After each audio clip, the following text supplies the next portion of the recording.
अस्सलामुअलैकुम वरहमतुल्लाहि वबरकातुहू। हेलो दोस्तों, मेरा नाम है मोहम्मद दिलशाद और आप देख रहे हैं मेरा YouTube channel D study official. आज की इस वीडियो में आप लोगों को रिया सबक के बारे में बताने वाला हूं, जो कि अगर आप इस सबक को पढ़ना चाहते हैं तो आप दरख्शा उर्दू 10वीं की किताब खोलिए। उस सफ़े में यानी कि 51 सफ़े पर इस सबक है और इस सबक को अच्छी तरह पढ़ने के लिए आप वहां पर आसानी के साथ उस किताब को खोलें ताकि मैं आपको अच्छी तरह समझा सकूं। इस सबक में हम पढ़ेंगे कि रिया क्या होता है और इस रिया का फाउंडर, इस रिया के लिखने वाले, इस रिया को बनाने वाले, इस मजमून और इस सब्जेक्ट को लिखने वाले कौन है, क्या वजह थी इसको लिखने की। ये सारी की सारी चीज़ें मैं आज की इस वीडियो में आपको बताऊंगा, लेकिन आपको पूरी पूरी वीडियो देखना है। हल्का देखेंगे तो पूरी बात आपको समझ में नहीं आएगी। इसलिए तो चलिए शुरू करते हैं। लेकिन शुरू करने से पहले पहले आपको ये बता दूं कि अगर चैनल पर नए हैं तो चैनल को सब्सक्राइब ज़रूर कीजिएगा और अगर कोई भी आपत्ति हो तो उसको कमेंट बॉक्स में आप पूछ सकते हैं, ठीक है। अब यहां पर देखिए, सबसे पहले रिया। अब इसको लिखने वाले कौन है, इस रिया सब्जेक्ट को लिखने वाले कौन है, तो इसका जवाब है सर सैयद अहमद खां। कौन है इसके लिखने वाले? सर सैयद अहमद खां इस सबक को लिखने वाले हैं। इतना समझ में आ गया ना? इतना आपको समझ में आ गया है कि इस रिया को लिखने वाले कौन है? सर सैयद अहमद खां। दूसरा बात आपको इसमें यह समझना है कि इस रिया के माने क्या होते हैं। रिया के माने होते हैं, असल में जाहिर कुछ और होता है और बातिन कुछ और। रिया माने होता है दिखावा। असल इसका माने क्या है? दिखावा। यानी दिखावा कैसा होता है? हमारे मन में किसी के लिए कभी कभी बड़ाई होती है, तारीफ करते हैं किसी की, है कि नहीं? उसके मुंह के सामने तो खूब तारीफ करते हैं, लेकिन उसके पीठ पीछे हम खूब बुराई करते हैं। तो इससे पता चल रहा है कि हम रियाकारी कर रहे हैं। बात समझ में आ रहा ना? रिया कर रहे हैं। रिया का मतलब दिखावा कुछ और कर रहे हैं और हमारे मन के अंदर कुछ और है, इसी को कहते हैं रिया। तो मुझे लगता है इसका मतलब आपको समझ में अच्छी तरह आ गया होगा। अब ये पूरा का पूरा सबक इसी के ऊपर लिखा हुआ है। अब आप जब सबक को पढ़ेंगे तो आपको मैं धीरे धीरे एक एक लाइन, दो दो लाइन, पांच पांच लाइन करके आपको समझाता रहूंगा, लेकिन आपको एंड तक बने रहना है ताकि आपको लास्ट में सवाल भी हल कराना है। उस सवाल को आपको जरूर देखना है, ठीक है। चलिए, दुनिया में ऐसे लोग भी बहुत हैं जिनका जाहिर कुछ और बातिन कुछ होता है। दुनियादार और रिंद मशरब आदमी जिस कदर के दरअसल वो बद हैं, उससे ज्यादा वो अपने ताई वो बद बनाते हैं। शराबी अगर है तो वो शराबी ही बनाएगा ना, समझ में आ रहा ना? जुआड़ी है तो वो ज्यादा से ज्यादा जुआड़ी बनाएगा। इसी तरह जो बद किस्म के लोग होते हैं वो ज्यादातर बद ही बनाते हैं। बहुत कम ऐसे लोग होंगे आपके दुनिया में कि जो बद तो हैं, यानी कि बुरे तो हैं, लेकिन लोगों को अच्छे बनाते हैं। ऐसा तो बहुत कम होता है ना। अच्छे ही लोगों की सोहबत में अच्छा इंसान बनता है और बुरे लोगों की सोहबत में बुरा इंसान बनता है। तो दुनिया में बहुत ऐसे ही लोग भी हैं जिनका जाहिर कुछ और होता है और बातिन कुछ और होता है। यानी हमारे दिल के अंदर कुछ और बातें होती है किसी के लिए, और दिल के बाहर यानी दिखाने के लिए कुछ और बातें होती है ना? देखने में हम प्रधानमंत्री को कितनी गाली देते हैं, लेकिन अगर वो सामने आ जाए तो क्या हम उसको गाली देने की क्षमता रखेंगे? नहीं रखेंगे। इसी को कहते हैं रियाकारी। दीनदारी की बनावट करने वाले जिस कदर के होते हैं उससे ज्यादा नेक अपने आप को जतलाते हैं। जितने भी नेक लोग होते हैं वो कभी कभी क्या करते हैं, ज्यादा नेक दिखा देते हैं। जैसे मैं नमाज पढ़ रहा हूं तो अब मैं दिखाने लग जाऊंगा कि अरे भाई मैं नमाज पढ़ रहा हूं। हालांकि नमाज पढ़ना नेक काम है, लेकिन सबको दिखा दिखा करके पढ़ना ये रियाकारी हो जाएगा। बात समझ में आ गया ना? वो तो दीनदार की जरा जरा सी बातों से भी भागते हैं और दिन रात इश्क तमाशबीनी और कजपने की बातों की, जिनको दरअसल उन्होंने की भी नहीं, गप्पे उड़ाते हैं। और ये हजरत बेशुमार गुनाहों और बदियों को एक जाहिरी दीनदारी के पर्दे में छुपाते हैं और टट्टी के औछल में शिकार खेलते हैं। मैं समझता हूं कि ये दोनों किस्म के आदमी चंदा बुरे नहीं हैं, मगर एक और तीसरी किस्म के लोग हैं जो इन दोनों किस्मों से अलहदा है, और उन्हीं का कुछ जिक्र मैं इस तहरीर में करना चाहता हूं। यानी इसमें बता रहे हैं कि जो मैं अभी बताया हूं आपको, ये कुछ लोग होते हैं। कुछ लोग होते हैं दिखावा करते हैं, कुछ लोग होते हैं ज्यादा ही दिखावा करते हैं। इतना बात समझ में आ रहा ना। यानी ये पूरा का पूरा सबक दिखावे के ऊपर ही है। और कभी कभी क्या होता है, दोस्त जो होता है वो हमें पट्टी पढ़ा देता है, यानी कि आप बहुत अच्छे आदमी हैं, बहुत ऐसे हैं वैसे हैं, चाहे हमारे अंदर लाख बुराई हैं, लेकिन जो हमारे दोस्त होते हैं वो कभी भी हमारी बुराई नहीं करते हैं। लेकिन अगर बुराई जो करते हैं इसलिए नहीं करते हैं कि अगर हम इसकी बुराई करेंगे तो जाहिर सी बात है वो हमको रखेगा नहीं। इसीलिए बहुत सारे दोस्त क्या करते हैं, हमारी बुरी बातों पर भी अच्छा ही करते हैं। तो इससे क्या पता चल रहा है कि वो भी रियाकारी कर रहे हैं। कुछ लोग ऐसे होते हैं कि हर बात में कीड़े निकालते हैं कि नहीं ये अच्छा आदमी है ही नहीं, और कुछ लोग ऐसे होते हैं कि वो बुरे नहीं होते हैं लेकिन उनको बुरे बनाए जाते हैं। तो बहुत तरह के लोग होते हैं, उनकी एक बनावट एक और ही अजीब किस्म की है। वो अपनी बनावट से दुनिया के लोगों ही को फरेब नहीं देते, बल्कि अक्सर खुद अपने आप भी धोखा में पड़ते हैं। वो बनावट खुद उनके दिल के हाल को छुपाती है। जिस कदर के दर हकीकत वो नेक है उससे ज़्यादा उनको नेक जताती है। इतना समझ में आ गया ना। उनके दिल के हाल को छुपाती है, जिस कदर के दर हकीकत वो नेक है उससे ज़्यादा उनको नेक जताती है। फिर वो लोग या अपनी बदियों पर ख्याल ही नहीं करते या उन बदियों को नेकियां समझते हैं। कभी कभी क्या होता है, जब हम कोई बुराई करते हैं और उस पर कोई समझाने वाला आता है तो हम उसी को कहते हैं कि नहीं ऐसा हरगिज़ नहीं है, मैं जो बात कह रहा हूँ वही सच है। उसी बुराई के बारे में यहाँ पर बात चल रही है। बात समझ में आ रहा है ना। कभी कभी हम लोग करते हैं ना कि बहुत चौधरी साहब में बैठे रहते हैं और बैठ करके हम लोग ऐसा मशवरा देते हैं जो कि बिल्कुल ख़राब होती है, लेकिन अपने मशवरे के हुई अपनी गलती को ही हम क्या कहते हैं कि ना ये गलती नहीं है, और दूसरी की गलती को बिल्कुल समझा देते हैं कि ये गलती है। होता है कि नहीं। तो उसी चीज़ को यहाँ पर समझाया जा रहा है। या अपनी बदियों पर ख्याल ही नहीं करते या उन बदियों को नेकियां समझते हैं। यानी जो मैं मशवरा दे रहा हूँ किसी दूसरे को वो मैं समझ रहा हूँ कि मैं अच्छा काम करा रहा हूँ, है कि नहीं।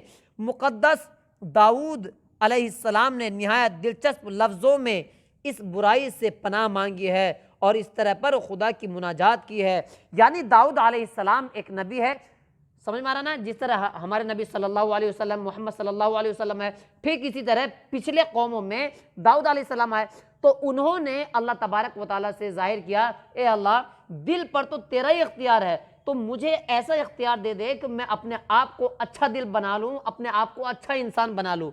बात समझ में आ रहा ना। कौन अपनी गलतियों को समझ सकता है, तू ही मुझको मेरे पोशीदा ऐबों से पाक कर। जो लोग एलानिया बदी करते हैं अगर उनको बदियों और गुनाहों से बचाने के लिए नसीहत की ज़रूरत है तो वो लोग जो दर हकीकत मौत की राह चलते हैं और अपने तय नेकी और ज़िंदगी के रास्ते पर समझते हैं किस कदर रहम के लायक हैं और कितनी नसीहत के मोहताज है। बात वही है जो मैं आपको समझाना चाह रहा हूँ कि हम अपनी गलती को गलती नहीं समझते हैं और उसी को समझते हैं कि हम नेक काम कर रहे हैं। बात समझ में आ रहा ना। कभी कभी हम लोग क्या करते हैं, जुलूस तो बड़ा बड़ा निकालेंगे, ताजिया बड़ा बड़ा बनाएंगे, उसको हम क्या समझते हैं कि बहुत बड़ा नेक काम कर रहे हैं, हालांकि वो बुराई कर रहे हैं हम लोग। लेकिन हमारे मन में ये घुसा हुआ है कि हम बहुत बड़ा अच्छे अच्छे काम कर रहे हैं। कोई हमको टोकेगा तो हम उसको कत्ल कर देंगे, होता है कि नहीं मन में। लेकिन अगर उसको कहो कि नमाज पढ़ लो, फराइज पढ़ लो, उसको अच्छा नहीं लगेगा। उसको ये लगता है कि ताजिया करना ही बहुत बड़ी बात है। ये तो मैं ऐसे ही समझा रहा हूं आपको। बस मैं चंद कायदे बयान करना चाहता हूं जिनसे वो बदियां जो दिल के कोनों में छुपी होती है और जिनके छुपे रहने से इंसान अपने दिल का सच्चा हाल आप नहीं जान सकता मालूम हो सके। इतना बात समझ में आ गया ना भाई। ये सब मैंने आपको बता ही दिया है। आम कायदा तो उसके लिए ये है कि हम खुद अपने आप को इन मजहबी उसूलों को जो हमारी हिदायत के लिए मुक़द्दस किताब अल्लाह में मुक़द्दस किताबुल्लाह में लिखे हैं, ठीक है, जांचें और अपनी ज़िंदगी को उस पाक शख्स की ज़िंदगी से मुकाबला करें जिसने ये फरमाया इन्नमा अना बशरुम मिसलुकुम यूही इला इन्नमा इलाहुकुम इलाहुम वाहिद। इतना समझ में आ गया।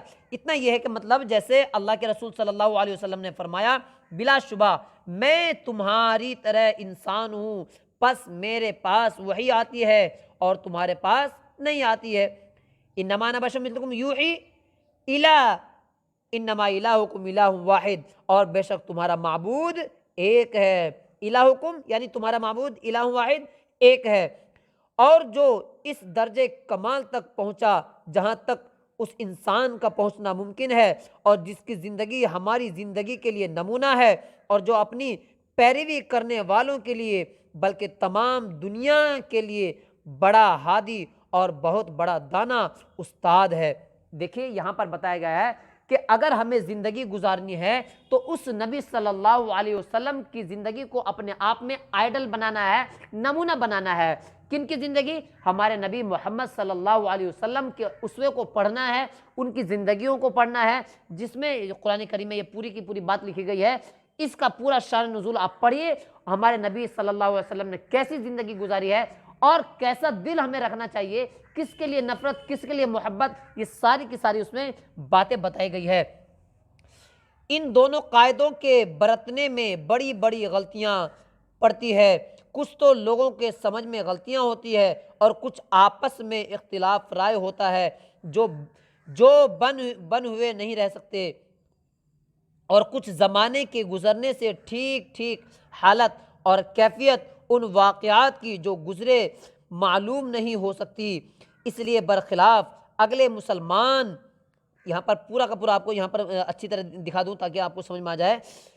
अगले मुसलमान मुनसिफ़ों के सिर्फ़ उन्हीं कायदों के बयान करने पर मैं इक्तिफ़ा नहीं करता बल्कि और भी कायदे बयान करता हूँ जो इंसान को ठीक ठीक मतलूबा राह पर ले आते हैं। यानी ये बात बता रहे हैं कि ये तो मैंने बता दिया लोगों को कि कुछ लोग ऐसे होते हैं जिनको समझाए तब भी वो नहीं समझते, उल्टा हमें ही समझाने लगते हैं।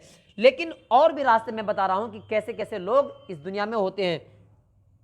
अपने पोशीदा ऐबों के मालूम करने का एक आसान तरीका और एक उम्दा तरीका ये है कि हम इस बात पर गौर करें कि हमारे दुश्मन हमको क्या कहते हैं। हमारे दोस्त अक्सर हमारे दिल के मुआफिक हमारी तारीफ़ करते हैं, या तो हमारे ऐब उनको ऐब ही नहीं मालूम होते, और या हमारी खातिर को ऐसा अजीज़ रखते हैं कि उसको रंजीदा ना करने के ख्याल से उनको छुपाते हैं, या ऐसी नरमी से कहते हैं कि हम उनको निहायत ही खफीफ समझते हैं। बरखिलाफ़ उस दुश्मन के उसके दुश्मन हमको खूब टटोलता है और कोने कोने से ढूंढ कर हमारे ऐब निकालता है। गो वो दुश्मनी से छोटी बात को बहुत बड़ा कर देता है, मगर अक्सर उसकी कुछ ना कुछ असलियत होती है। मिसाल के तौर पर यहाँ पर यह कहा जा रहा है, कुछ दोस्त ऐसे होते हैं जो हमारी बुराई नहीं करते हैं, बात समझ में आ रहा ना, और कुछ दुश्मन ऐसे होते हैं कि हमारी बुराई खोद खोद करके कापी पर लिख लिख करके रखते हैं कि इनके अंदर ये बुराई है। तो दोनों तरह के लोग खतरनाक होते हैं। लेकिन हमें जब अच्छा लगेगा कि जब हमारे दुश्मन हमें बताए कि भाई आपके अंदर ये गलती है, लेकिन आज के ज़माने के दुश्मन तो इतने ख़तरनाक होते हैं कि उन्हें मालूम रहता है कि इनके अंदर ये कमी है, फिर भी नहीं बताते हैं। क्यों? ताकि अगर वो ठीक कर लेगा तो वो हमसे ऊपर हो जाएगा। बात समझ में आ रहा ना? ऐसे ऐसे भी दुनिया में लोग बाकी है। अब यहाँ देखिए, जब थोड़ी चीज़ होती है तो उसको बढ़ाया जा सकता है। दोस्त हमेशा अपने दोस्त की नेकियों को बढ़ाता है और दुश्मन ऐबों को बढ़ाता है। लेकिन आज के ज़माने में अगर किसी की बुराई करेंगे तो वो हमें खूब डांटेगा, लेकिन अगर हम उसकी तारीफ़ करेंगे तो बहुत खुश होता है। लेकिन हज़रत अली रज़ी अल्लाह अन्हु की हदीस है कि हमारे नबी सल्लल्लाहु अलैहि वसल्लम फरमाते हैं कि अगर हज़रत अबू बकर सिद्दीक़ रज़ी अल्लाह अन्हु की हदीस है कि अगर कोई इंसान तुम्हारी तारीफ़ करे तो उसके मुंह में क्या डाल दो? मिट्टी डाल दो। बात समझ में आ रहा ना? लेकिन आज का दौर बिल्कुल उसका उल्टा है। दोस्त हमेशा अपने दोस्त की नेकियों को बढ़ाता है और दुश्मन ऐबों को बढ़ाता है। जाहिर सी बात है, हमारी नेकियों को अच्छे जो दोस्त होते हैं वो क्या होते हैं? खैर खा होते हैं। हमारी हर बुरी बात को, हर अच्छी बात को सराहना करते हैं और बुरी बात को टोकते हैं ताकि वो अच्छी तरह कर ले। अच्छा दोस्त वही होता है। और दुश्मन क्या करता है? वो ऐब को खूब बढ़ाता है कि इसके अंदर ये कमी है, उसके अंदर ये कमी है, उसके अंदर इतनी बुराई है। ये सब बातें दुश्मन बोलता है। इसलिए हमको अपने दुश्मन का ज़्यादा एहसानमंद होना चाहिए कि हमको हमारे ऐबों से मुत्तला करता है।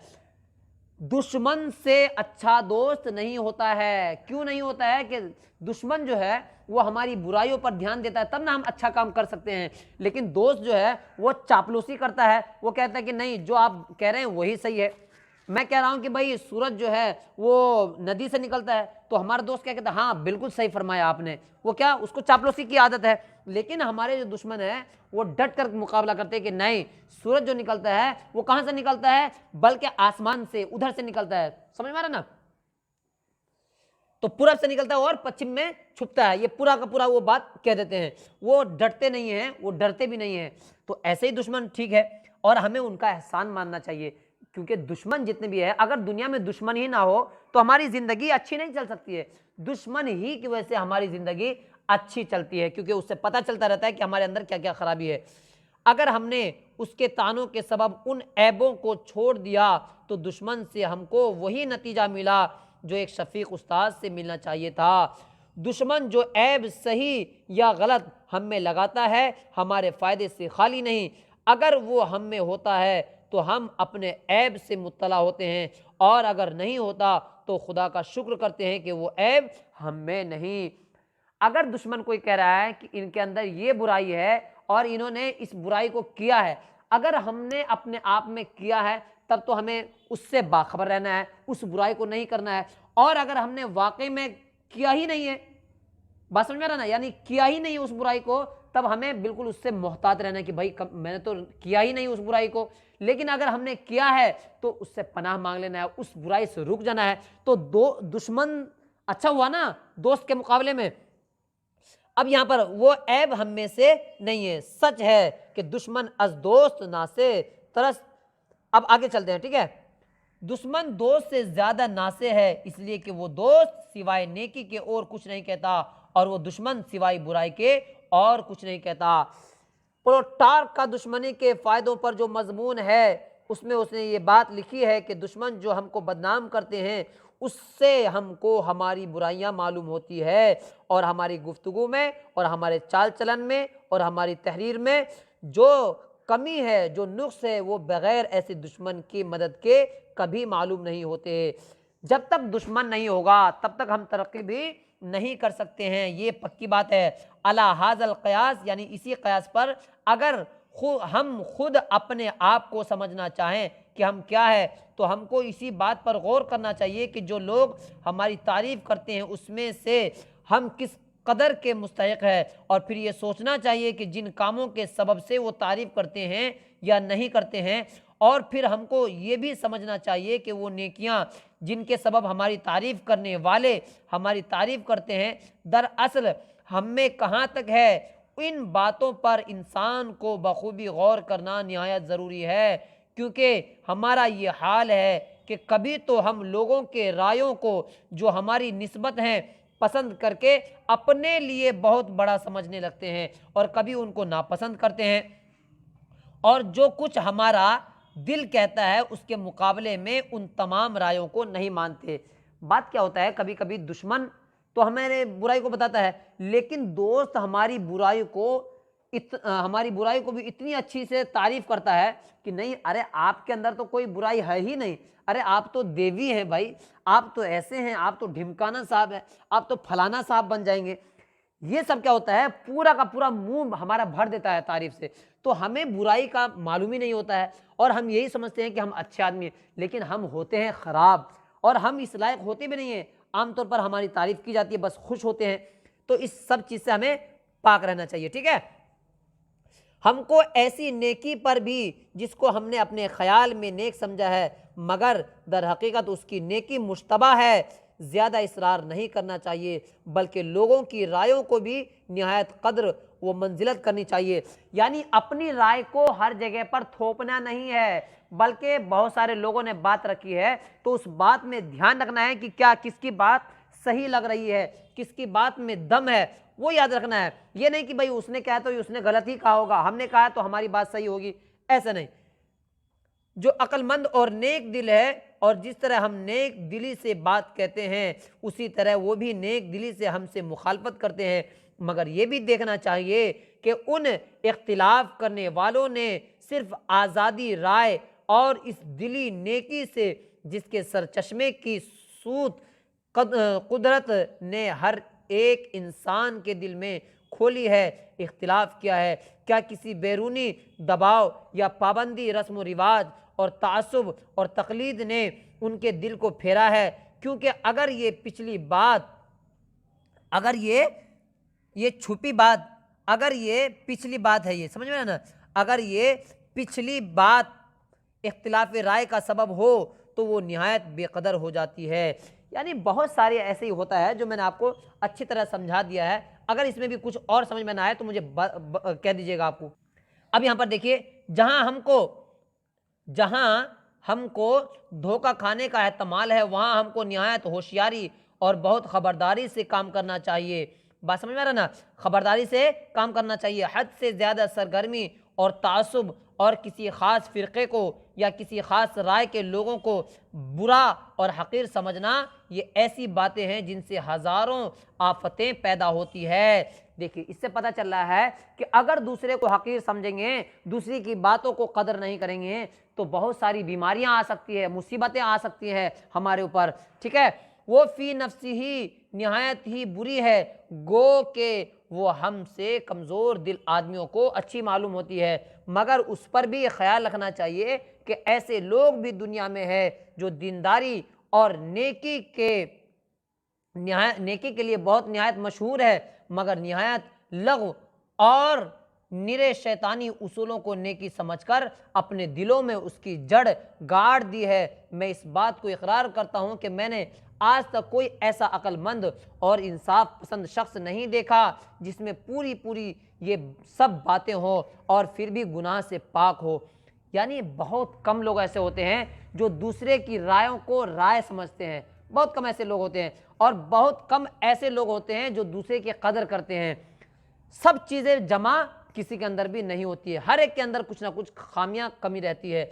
इसी तरह हमको उन कामों से भी डरना चाहिए जो इंसान के कमज़ोर दिल की कुदरती बनावट से या किसी ख़ास शौक़ से या किसी ख़ास तालीम के असर से या किसी और सबब से होती है जिसमें हमारा दुनियावी फ़ायदा है। ऐसी हालत में इंसान की समझ निहायत आसानी से हक़ बात की तरफ से फिर जाती है और उसका दिल गलती की तरफ माइल हो जाता है। और यही बातें हैं जिसके सबब से तासुब और हज़ारों गलतियां और पोशीदा बुराइयां और लामालूम ऐब इंसान के दिल में घुस जाते हैं।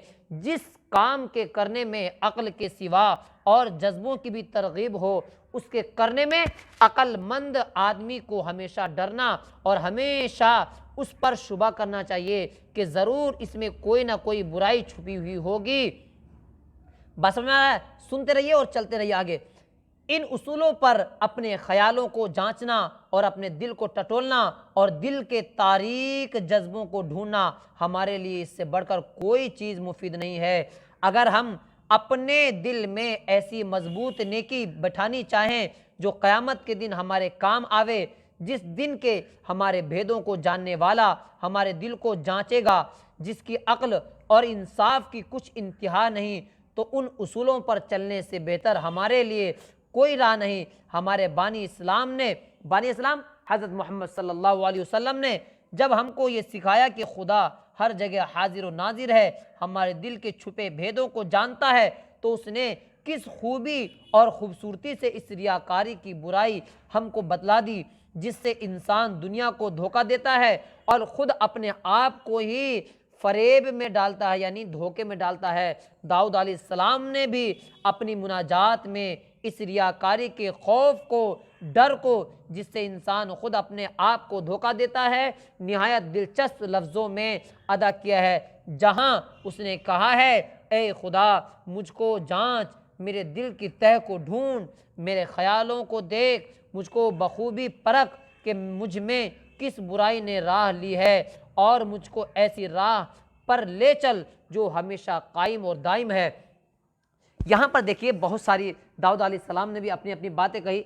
इसी तरह हमें भी अल्लाह तबारक व तआला से दुआ मांगनी चाहिए कि या अल्लाह हमें अपनी जो बुराई है वो हमें बता। हालांकि हर इंसान को मालूम होता है कि हमारे अंदर क्या क्या कमियां हैं, लेकिन हम लोगों को झूठी बात कह कह कर करके अपने आप को अच्छा साबित करने में लगे रहते हैं, पूरी ज़िंदगी खपा देते हैं। लेकिन हमारा जो दिल अंदर होता है वो कहता है कि तू सबसे बुरा है। जब हम किसी के ऊपर उंगली उठाते हैं तो 4 उंगली हमारे पीछे रहती है, वो कहती है कि तू उससे भी ज़्यादा बुरा है। इसलिए हमें इन सब चीज़ों पर ध्यान देना है। समझ में आ रहा ना?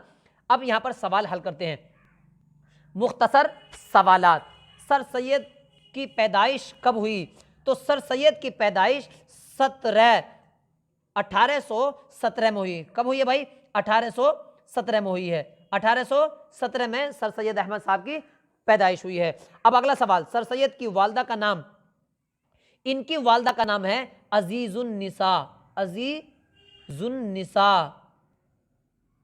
अब आगे चलते हैं, सर सैयद की वफात कब हुई? उनकी वफात हुई 1898 में। कब हुई है भाई? 1898 में उनकी वफात हुई है। सर सैयद का कौन सा मजमून आपके निसाब में शामिल है? तो आपको कहना है रिया। कौन सा? रिया मजमून हमारे इसमें शामिल है। रिया। रिया कैसे बनेगा भाई? ऐसे बना लीजिए चाहे, ठीक है, हिंदी में। और ये इसका जवाब है। देखिए, तो चारों सवाल का हल हो गया ना। अब आगे चलते हैं ताकि आपको समझ में जल्दी आ जाए। सर सैयद की जिंदगी के बारे में 5 जुमले लिखिए। देखिए क्या लिखिए, सबसे पहले उनका नाम लिखिए। उनका असल नाम क्या है? सबसे पहले आपको लिखना है सर सैयद अहमद खां दिल्ली के एक मुअज़्ज़ज़ घराने में पैदा हुए। कहां पैदा हुए? दिल्ली में पैदा हुए। इतना लिख लिए, पैदा हुए। यहां पर नहीं चलता है पेन, पैदा हुए, ठीक है। एक तो ये सेंटेंस हो गया। फिर उसमें लिखना है उनके वालिद का नाम। उनके वालिद का नाम। वालिद का नाम, वालदा का नाम अजीजुन निसा है। 2 लाइन हो गया। फिर उसके बाद लिखना है सर सैयद की तालीम और तरबियत वालदा के पास हुई। उनकी तालीम कहाँ हुई है? वालदा के पास, यानी माँ के पास उनकी तालीम हुई है। 2 सेंटेंस हो गया। 3 सेंटेंस हो गया। सर सैयद अहमद कहाँ गए? इंग्लिस्तान गए। इंग्लिस्तान। यहां पर राइटिंग नहीं बनती है, लेकिन आपको ध्यान देना है, इंग्लिस्तान गए। अब ये सब आपको ध्यान रखना है कि मैं जो बोल रहा हूं उसको ध्यान देना है। अपनी कॉपी पे लिख करके उसकी प्रैक्टिस करनी है, और प्रैक्टिस करके आप दिखा भी सकते हैं मुझे। वहां से वापस आकर एक रिसाला तहजीबुल अखलाक जारी किया। एक रिसाला भी उन्होंने लिखा। तो 5वां सेंटेंस हो गया ना। रिसाला कौन सा था? उस रिसाले का नाम था तहजीबुल अखलाक। कैसे लिखेंगे उसको? तहजीबुल अखलाक, है कि नहीं? एक रिसाला लिखा उन्होंने, तो जिस रिसाले का नाम क्या था? तहजीबुल अखलाक। अब तीसरा क्या काम किया? अलीगढ़ मुस्लिम यूनिवर्सिटी का कयाम किया। यानी ये लंबा हो जाएगा, मैं अगली उसमें बताऊंगा आपको पूरी की पूरी। अलीगढ़ मुस्लिम यूनिवर्सिटी का कयाम किया, ठीक है। इतना समझ में आ गया ना कि यानी कि इन्होंने क्या क्या लिखा है। अब आगे चलते हैं, अगला सवाल जो आपके लिए बिल्कुल सही रहेगा और मुफीद भी रहेगा। देखिए, हर सवाल को आपको लिख लेना है ताकि इम्तिहान के वक्त में आपको परेशानी ना हो, ठीक है। आगे चलते हैं। दर्ज झैल अल्फाज को जुमलों में लिखिए। देखिए यहां पर दर्ज झैल अल्फाज को जुमलों में इस तरह इस्तेमाल कीजिए कि जिन्स जाहिर हो जाए, यानी पता चल जाए कि मोती क्या है, वो पूरा का पूरा। अब यहां पर देखिए, मोती क्या है? ये मुज़क्कर है या मुअन्नस है? तो आपको लिखना है मोती क्या है? मुज़क्कर, यानी उसका जेंडर के बारे में लिखना है। मुज़क्कर है। मोती क्या है भाई? मुज़क्कर, ठीक है। इतना समझ में आ गया ना। ये देखिए, इसकी बात मैं कर रहा हूं, मोती मुज़क्कर है। अब यहां पर देखिए, किताब, किताब खो गई, किताब खुल गई, मेरी किताब खुली हुई है। कोई भी सेंटेंस लिख सकते हैं। मोती चमक रहा है, मोती खो गया है, तो यानी मोती के बारे में सेंटेंस बनाना है। उसका मोती मेरे पास है, कुछ भी आप बना सकते हैं, ठीक है। इसी तरह किताब के बारे में एक जुमला बनाना है, सेंटेंस बनाना है। तो मेरी किताब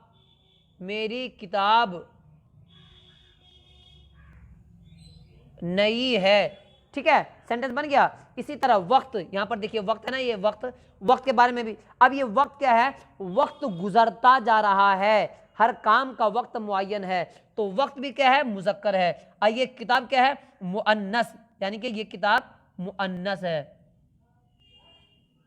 मुअन्नस, समझ में आ रहा ना? यानी पुरुष नहीं है बल्कि फीमेल है, फीमेल में आता है इसका नाम, ठीक है। अब वक्त क्या है? वक्त भी मुज़क्कर है। मुज़क्कर कहते हैं, स्त्रीलिंग पुल्लिंग नहीं पढ़े हैं आप, वही उसी में से है ये। मुज़क्कर कहते हैं यानी कि इंसान मर्द की तरफ होता है, और मुअन्नस कहते हैं वो औरत की तरफ। तो किताब जो है वो औरत की बनिस्बत मुअन्नस है और ये मुज़क्कर है। इतना समझ में आ गया ना? चलिए नाम, उसका नाम फलां है, उसका, उसकी नहीं कहते ना कभी भी हम, तो उसका कहते हैं, तो उसका भी क्या है, मुजक्कर है। इतना समझ में आ गया ना भाई। तो इस सब चीज को आपको अच्छी तरह थोड़ा सा इस तरह लिख देना है ताकि आपको समझ में आ जाए। सेंटेंस बाय सेंटेंस अगर मैं लिख दूंगा तो और अच्छी तरह आपको समझ में आएगा, है कि नहीं। नाम भी क्या है, मुजक्कर है, समझ में आ रहा ना। हाँ, अब आगे चलते हैं। कलम, तो कलम भी क्या है, मुजक्कर है। मेरा कलम कहते हैं ना, मेरी कलम नहीं कहते हैं।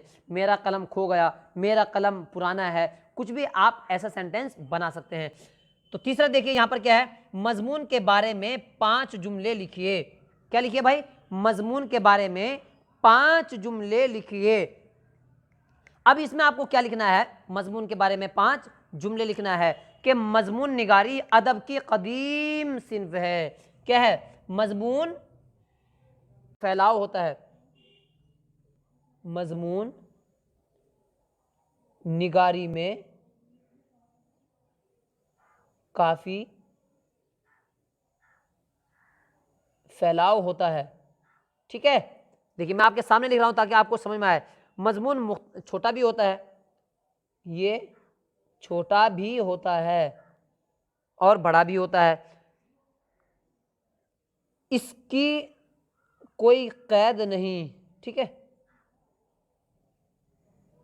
कोई कैद नहीं, यानी कितना लंबा लिख सकते हैं और कितना छोटा लिख सकते हैं। मुझे लगता है ये सारी चीज आपको समझ में आ गया है। अगर इसमें कोई भी चीज आपको समझ में नहीं आई है तो आप मेरे से पूछ सकते हैं। ठीक है, बिल्कुल जब आप चाहें तब पूछ सकते हैं। अगला सवाल हल करते हैं। सर सैयद की अदबी खिदमात पर एक मजमून लिखिए। अब यहां पर जो देखिए सर सैयद, ये जो सवाल है, सैयद अहमद की अदबी खिदमात, ये मैं लिख नहीं पाया था, अदबी खिदमात पर मजमून लिखना है आपको।